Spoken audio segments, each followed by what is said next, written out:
వాళ్ళు వచ్చి డిఫెన్స్ వాళ్ళు వచ్చి ఇది మా ల్యాండ్ అంటారు. మన డిఈఓ గారిని మన మల్లికార్జున్ గారు హెల్ప్ తీసుకొని మన ఏమంటారు డిఫెన్స్ ఎస్టేట్ ఆఫీసర్ తోటి సర్వే కూడా ఆడ పంపించినాం. బట్ ఆ సర్వే చేసిన ఇక డిఫెన్స్ అధికారులతోటి మళ్ళన్న మనం చూస్తున్నాం ఎన్నేళ్ల నుంచి మన కంటోన్మెంట్ వాసులు డిఫెన్స్ వాళ్ళతో ఎన్నేళ్ల నుంచి కొట్లాడుతున్నామో. నేను అదే చెప్తున్నా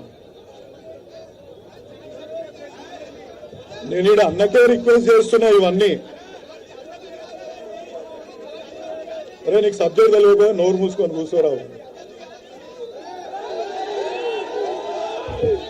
సో డిఫెన్స్ అధికారులని రైల్వే అధికారులని ఈ విధంగా మీరు కోరుకుంటే ఆ స్కూల్ గురించి ఒక్క నిమిషం అన్న అదే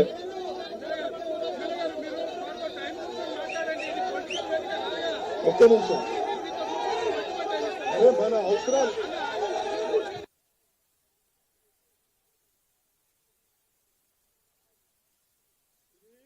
పొలిటికల్ స్పీచ్ ఇవ్వట్లే. మన మల్కాజ్గిరికి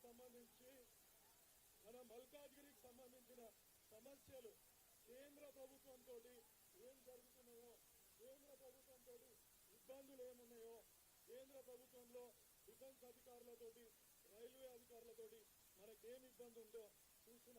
ఆ స్కూల్ పోవాలంటే పొద్దున్న లేచి అక్కడ పిల్లలు అక్కడ బీర్ బాటిల్లని ఇలా కాల్ చేసిన సిగరెట్ బట్టలని అలా చూడాల్సిన పరిస్థితి ఇవాళ మనకున్నది. నేను ఇక పొలిటికల్ అడగట్లే అన్నని ఈ సందర్భంగా మాకు అవకాశం పక్క దొరుకుతుంది. మాకు ఇలా పొలిటికల్ కాదు, మల్కాజ్గిరి అవసరాలు కేంద్రం దగ్గర ఏమి ఇవ్వాలా అనే దాని గురించి నేను అన్నకు రిక్వెస్ట్ చేసుకోవడం కూడా చెప్తుంది.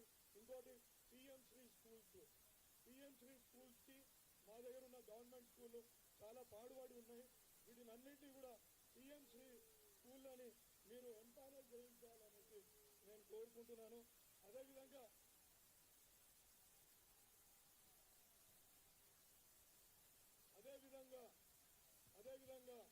ఇలా ఒక 300 పైసలుగా విశ్వకర్మకు సంబంధించి అప్లికేషన్లు కూడా మనం అప్లై చేయించి దాని మీద కూడా ఒకసారి రివ్యూ చేయించి మనకి, ఎందుకంటే అవి కూడా రావట్లేదు, అది కూడా ఒకసారి మీరు చూడాలనేసి నేను రిక్వెస్ట్ చేస్తున్నాను. అయిపోయిందా? 2 minutes అయిపోయింది.